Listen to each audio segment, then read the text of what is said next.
बिस्मिल्लाहिर्रहमानिर्रहीम। अस्सलाम वालेकुम नाज़रीन कराम, एक नई वीडियो और एक नए मौजू के साथ आपकी खिदमत में हाज़िर होते हैं। बात करने जा रहे हैं मोहम्मद आसिफ के बारे में, जिन्होंने बहुत ही झूठ और मकारी के साथ एक बयान दिया है बाबर आज़म के ख़िलाफ़। उसके ऊपर आपको डिटेल से आगे जाके आगाह करते हैं। अगर आप मेरे चैनल पे नए हैं और पहली दफ़ा आए हैं तो जल्दी से जल्दी चैनल को सब्सक्राइब कर लें और बेल आइकन को ज़रूर दबाएँ ताकि मेरी लेटेस्ट वीडियो आप तक पहुँचती रहे। मोहम्मद आसिफ, आपको जैसा कि पता है कि पाकिस्तान के माया नाज क्रिकेटर के साथ साथ और जिस तरह उन्होंने अपनी पास्ट में परफॉर्मेंसेस के साथ पूरी दुनिया में अपनी दाग बिठाई थी, वैसे ही आजकल वो अब सोशल मीडिया पे बैठ के एक ट्रेंड चला रहे हैं बाबर आजम के ख़िलाफ़। और मैं बड़े दुखी दिल के साथ आज ये वीडियोज़ करने जा रहा हूँ, क्योंकि मैं इतना अच्छा समझता था इनको, जितना मैं इनकी बॉलिंग को पसंद करता था इतने ही अच्छे किरदार को मैं समझता था।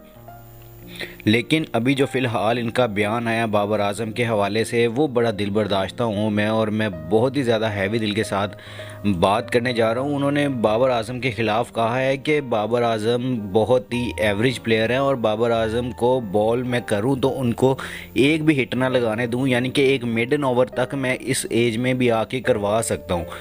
यानी कि सीरियसली बाबर आज़म के ख़िलाफ़ उन्होंने ये बात की है, जो कि इस टाइम मोस्ट हाईली पेड और हाईली रिकमेंडेड प्लेयर है इस टाइम पूरी दुनिया में। और जिस तरह उनको व्यूअरशिप मिल रही है और जिस तरह वो 900 प्लस दिन से ओडीआई के नंबर 1 बैटिंग रैंकिंग में रह चुके हैं।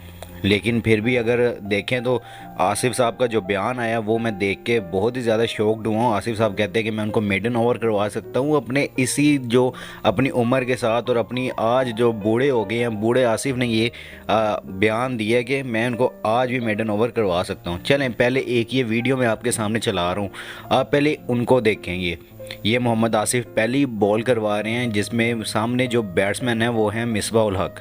मिसबाह उल हक के सामने देखें तो मोहम्मद आसिफ बॉलिंग करें, उन्होंने पहला बॉल डाला है और ये छक्का किया, ठीक है। अब देखें दूसरा बॉल जब आप देख रहे हैं तो दूसरा बॉल जब ये करने आ रहे हैं तो दूसरे बॉल पे इनको फिर एक लगातार छक्का पड़ा है। और अब तीसरा बॉल जब ये करने आएंगे तो करने ये देखें ये एक और छक्का इनको पड़ा, यानी कि 3 बॉलों पे लगातार 3 छक्के पड़े हैं। उसके बाद अगर ये चौथी बॉल अगर आप देख रहे हैं तो अगर आपको ये नज़र आ रहा है तो देखें तो मोहम्मद आसिफ के सामने मिसबाह उल हक है और ये देखें ये इस बॉल पर इनको चौका पड़ा है। तो देख लें पहले 3 बॉलों पे इनको 3 छक्के और चौथी बॉल पे इनको चौका पड़ा। तो ये वीडियो आपके सामने है जो आपने अभी देखी है।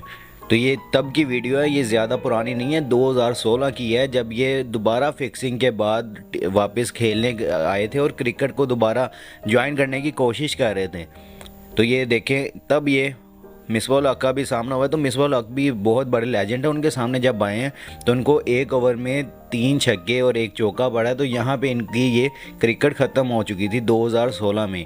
तो जब बॉल देखें क्या कर रहे हैं, और अब देखें अब बाबर आज़म के ख़िलाफ़ इस तरह लॉबी बना के इस तरह बात करना और उनको बार बार टॉन्ट करना। और वैसे भी आजकल सबको पता लग गया हुआ है कि बाबर आज़म के ख़िलाफ़ अगर बात कर लेंगे तो हम टॉप ट्रेंडिंग में रहेंगे, और टॉप इस तरह यानी कि बहुत ही ज़्यादा ट्रेंडिंग में रहने के लिए बाबर आज़म के ख़िलाफ़ बोलना उनको अब समझ लें कि सवाब मिलता है अगर इस तरह बोलते हैं। तो मैं यही बात करूंगा कि बाबर आज़म के ख़िलाफ़ बोलने से इनको सवाब मिलना शुरू हो गया शायद, इसलिए जिसका दिल करता है बाबर आज़म के ख़िलाफ़ आके मीडिया पे बयान देता है और रातों रात वायरल हो जाता है।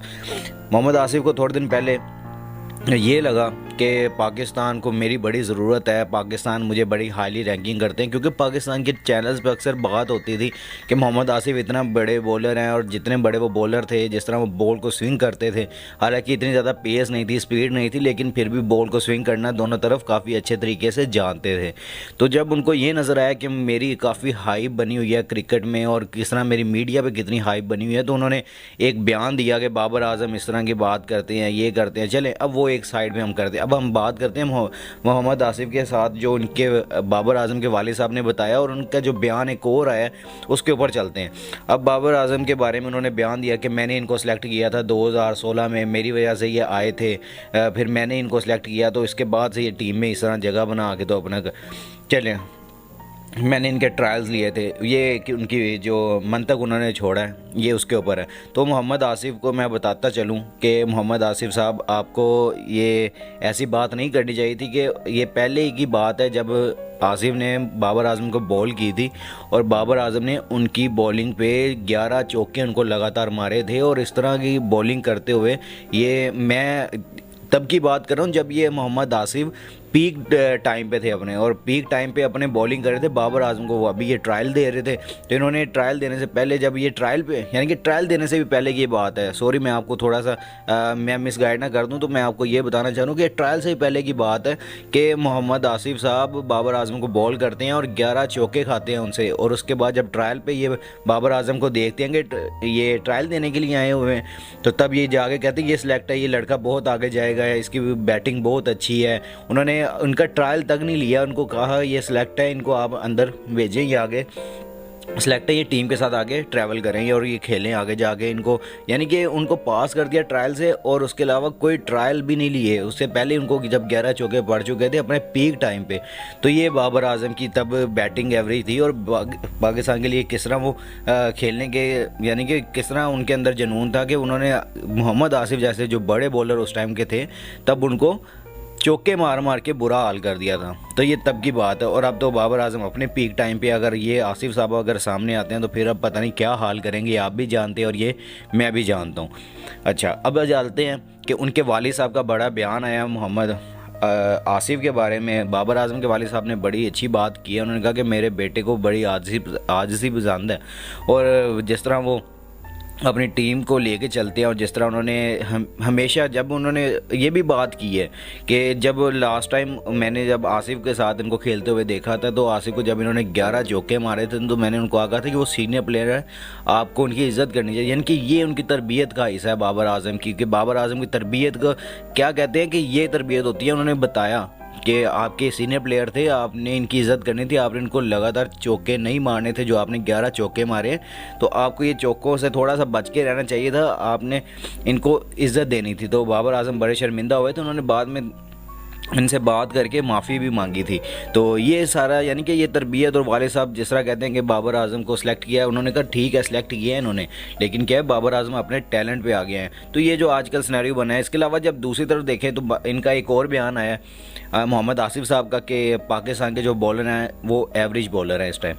तो ये भी बड़ा हैरान कुन मेरे लिए ख़बर थी, और बड़ी मैं एकदम से शॉक्ड हुआ इस बात से कि क्यों पाकिस्तान के बॉलर्स को इस तरह कहा गया। और ऐसे बॉलर के जिसके बारे में हमने बड़ी चर्चा सुनी थी कि बड़े अच्छे बॉलर हैं, बड़े अच्छे इंसान हैं, तो अब वो फिक्सिंग के मामले में जिस तरह उन्होंने किया था, अपने किस तरह पैसे बहुत ज़्यादा कमा लिए हैं, अब दोबारा फिर से पाकिस्तान सर्किट में आना चाहते हैं। उनसे बात की गई है दोबारा से, तो उनसे पूछा गया कि क्या आप दोबारा कोचिंग करेंगे। ये उनके बकौल है, हमारे पास कोई ऐसी खबरें नहीं है, ये उनके बकौल है कि उनसे पूछा गया कि आप पाकिस्तान की बॉलिंग कोचिंग करेंगे, तो उन्होंने कहा कि मुझे 45 लाख रुपए महीना दो, जो कि पाकिस्तान दे रहा है 11 लाख इनको। ये इनके बकौल। उन्होंने कहा कि इतने तो मैं अमेरिका में एक हफ़्ते के कमा लेता हूँ। तो यानी कि आपको अगर वहाँ से मिले तो फिर आपको पाकिस्तान की बॉलिंग कोचिंग क्यों चाहिए, आप क्यों राब्ते में रहते हैं फिर उनसे। ये भी अंदर की बात है, ये हम छोड़ें इस बात को, लेकिन आसिफ साहब को ऐसी बात नहीं करनी चाहिए। फिर उसके अलावा फिक्सिंग से इन्होंने इतना ज़्यादा पैसा कमा लिया कि अब इनको नज़र नहीं आ रहा, इतनी झूठी मक्कारी के साथ बैठ के, और जिस तरह वो अपना गंद निकाल रहे हैं मीडिया बैठ के, मैं बहुत हैरान हूँ इस चीज़ से कि यार इतने बड़े प्लेयर होने के बावजूद इन्होंने ऐसी बात क्यों की है। अच्छा, इसके अलावा चलते हैं थोड़ा सा बाबर आजम की तरफ। तो उन्होंने बिल्कुल ही इस चीज़ पे रिस्पॉन्ड नहीं दिया, और इन्होंने बिल्कुल ही इस चीज़ को लाइटली लिया, और उनके वालिद साहब का बयान आ गया, बाबर आजम ने कुछ इस पर बात नहीं, क्योंकि ऐसे बंदे ने समझ लिया हुआ कि मेरे बारे में बात हुआ करेगी मीडिया पे, इस तरह रोज़ कोई ना कोई बातें चला करेंगी, लेकिन कोई स्कैंडल वगैरह इनका नहीं निकला, और वो अपनी क्रिकेट की तरफ फोकस कर रहे हैं और आगे वर्ल्ड कप की तरफ फोकस कर रहे हैं। तो इंशाल्लाह जो भी इस तरह इनके बारे में बोलते रहेंगे उनको मुँह की खानी पड़ेगी, और इस तरह ही मुँह की खाते रहेंगे।